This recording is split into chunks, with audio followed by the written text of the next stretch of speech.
Hey friends, Shay here.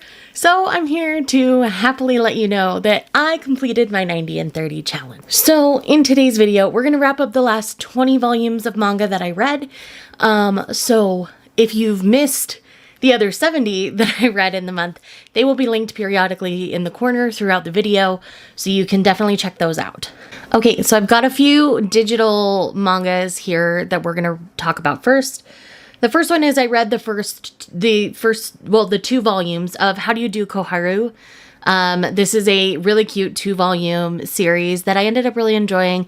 It's about someone who's essentially the equivalent of like a Twitch streamer or a YouTube streamer, just kind of living their life. And she comes across this boy through a period of circumstances, and it's about them going from like subscriber and YouTuber to being friends to being more. And it's really sweet and really cute. I really enjoyed this one. Again, it's a 2-volume series.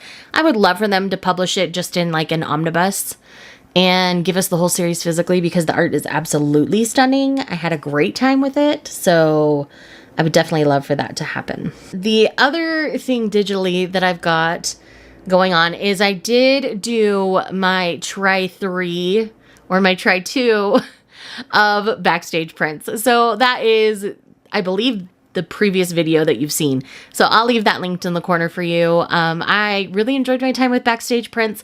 That's all I'm going to say in this video, because I talk about it at length in that one. So you can go and check that one out. It is an older Shoujo Beat title that I read through the Viz Manga app, so you can easily get your hands on it. Hey guys, Editing Shay here. So I realized there was a volume I forgot to talk to you about, and it's one I actually have quite a bit to say about, which is why I'm filming this extra clip for you. So this is That's My Atypical Girl. So this is a volume that I had picked up on a whim, and I did not end up enjoying. So with this one, basically, we've got a girl who clearly needs some help with her mental health. She does have medications and stuff, but there's this particular man who writes a manga, a young man, and she becomes obsessed with it, to the point where she stalks him, rides a train 8 hours to basically like just park on his doorstep and talk to him. So 1, we've got stalker issues going on with her. And 2, she has some very wild and crazy behavior, and he's just like shrugging it all off. So 1, I don't like the representation there, because there are no consequences for what she's doing. Like, everybody's just letting her get away with murder and do whatever she wants, essentially. And that's not okay. Granted, she doesn't commit murder in this volume. I want to be clear about that. But, you know, she basically just imposes on this guy, and it's supposed to be their romance as the series goes on. And, like, I am deeply uncomfortable with many things in this volume. Now, this is one where I can't speak to the specific representation of this person and their mental health. I have very severe anxiety, but mine doesn't manifest the same way. Clearly, she also has some anger and temperament issues going on, and those aren't things I struggle with in the same way. So I cannot speak to representation in this particular volume. But what I can tell you is I don't think it's a very accurate or healthy depiction of what's going on here. Granted, this is only a first volume. I don't know if it gets better. This series is fairly long. I don't know how it got that long, honestly. And it's a shame, because I really like the art style, and I think this could have been a really good story. But the way it is coming across felt super icky to me. So this one's a hard pass and a no for me. So I just wanted to make sure that I got on here and talked to you guys about this one. This was one that was on my radar a while back. That's why I picked it up. Now that I've finally read it, I am sorry. If anybody picked this up because I was interested in it, I'm sorry. If you ended up enjoying it, good for you. Sadly, this is one that will not be something I ever talk about ever again. So with that said, let's move on. And then the last digital one I have to talk to you about right now is called Men's Life.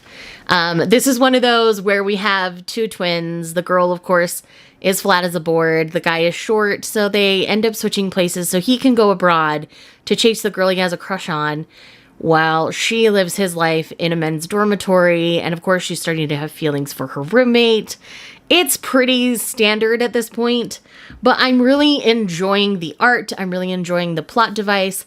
This is by the same creator as LDK, which I also enjoyed. So if you liked LDK, I would recommend trying this one out. I ended up picking up the first volume either for free or for $1 or something, but I do intend to pick up the rest of the series when it's on sale and continue to read it because I'm really enjoying it. So if this is one that's been on your radar, I would definitely recommend picking it up and seeing how you feel. I could see this potentially going harem with the way it was setting up, but I don't know. We'll see how things go. But anyways, let's switch over to the physicals. Okay, so first up here, I read the first 2 volumes of Even Dogs Go to Another World. Again, the title continues, but I ended up really enjoying this one. Originally in his normal world, this is like a tiny Shih Tzu style dog, but now it's like this big, glorious Fenrir kind of animal. And I'm really enjoying the setup here. I do plan on picking up the next volume when I see it and continuing on with this one because I think it's really sweet and really cute, but I didn't want to buy any more until I knew for sure.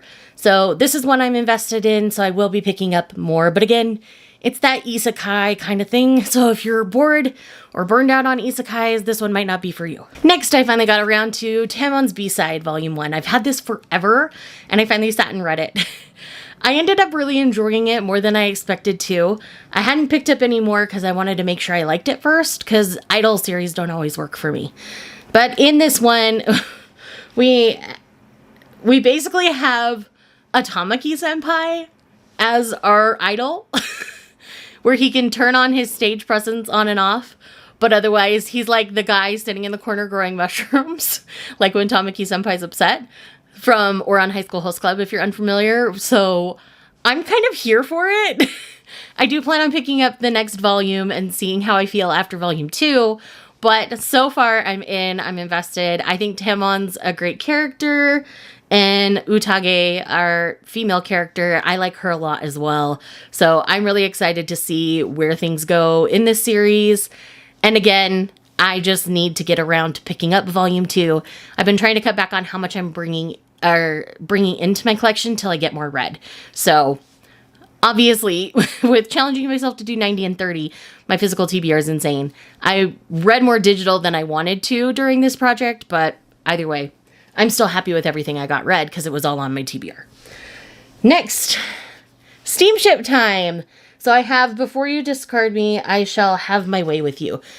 This is one where I'm kind of on the fence here. I don't know how I'm feeling about it because, you know, this guy is wanting to be with someone else or acting like he wants to be with someone else. But at the same time, he's acting like he wants to be with our heroine. And they've crossed the line into sexual behaviors, and this is a very medieval feeling time. So there are some implications and some things going on with that. And it's just kind of messy for the sake of being messy.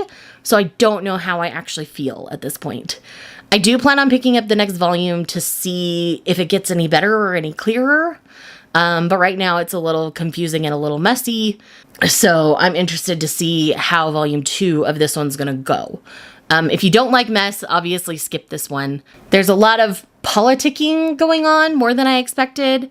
So there's that. Now, one that I did love that's also a Steamship is Healer for the Shadow Hero. Like, these two are precious. He is so gone for her. She really likes him. They are precious. I really like what's going on here. And the healing is all like sexual. And so I'm kind of here for it. So like, this is just a trope I knew I was going to dig. But like, once I got into it, and he, of course, is the blushing hero who's never felt loved before. And, you know, she's here offering her virgin self to him because her power only works like when her virginity is taken, essentially. That's what breaks the seal, and that's the person she can heal, essentially. And so like they beg her to do this with him. It's all in her hands. She chooses.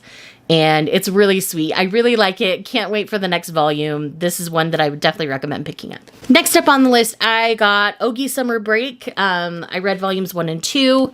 I've had these again for a while. And in this one, it's interesting because we have a blind hero and a hero who's trying to figure out who they are. So they meet, and our not blind hero is immediately attracted to our blind hero. And they start off as friends and just spending time together. And then they decide to experiment and start dating over summer break. And things kind of develop from there.